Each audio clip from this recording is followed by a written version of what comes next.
Chairman সাহেব, টাকা কয়টা দিলে ভালো হইতো। পোলামাইয়ার স্কুলের বেতন বাকি পড়া রইছে, ঘরে চাল ডাল শেষ হয়ে গেছে, বাজার করণ লাগবো। 2টা দিন পর দিমুনি।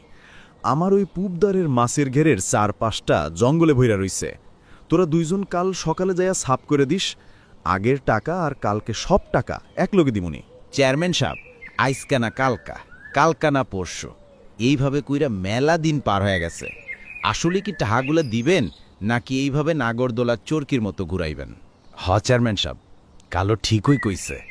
টাহা দিলে আইসকেই দেন, নাইলে এইভাবে ভাড়ান দিয়ান না। শোন বাপ, রাগ করিস না। কয়দিন ধইরা আমার হাত খালি, বুঝলি? নাইলে তোগো সামান্য কয়টা টাকা লইয়া ঘুরাইতাম না। ক্ষুধার্ত পেটার জ্বালা ভরা পেট কোনোদিন বুঝব না। বাড়ি গাড়ি অট্টালিকা করার স্বপ্ন আমরা দেখি না। রাইতের বেলা ডাইল ভাত খায়া শুয়া থাই, সকালবেলা পান্তা ভাত খায়া কামে চইলা যাই। সারাদিন হাড় ভাঙ্গা খাটুনি দিয়া যে কয়টা টাহা পাই, চাল ডাল কিনা বউ পোলাপান নিয়া কোনো রকম বাইসা আছি। আমরা গরিব মানুষ, দিন আনি দিন খাই, জীবন পার কইরা দিলাম পরের গোলামি কইরা। ইচ্ছা আছে যত কষ্টই হোক পোলামায়েরে লেখাপড়া করামো, তাগল ওসিলায় যদি গরিবের দিন ফিরে সেই আশাটুকু নিয়ে বাইসা আছি। শুনলি রে তোরা? কালুর পোলা মায়া শিক্ষিত হইব, ভাগ্য ফিরাইব, সেগুরে বালি।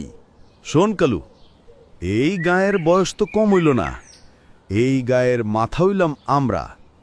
আমাগো বাপদাদারা শাসন করছে তোগো বাপদাদারে, আমরা করতাছি তোগরে, আর আমাগো পোলামায়া শাসন করব তোগো পোলামায়া গো, বুঝলি? কথাটা কানে ঢুকায় রাখ ঘগলে।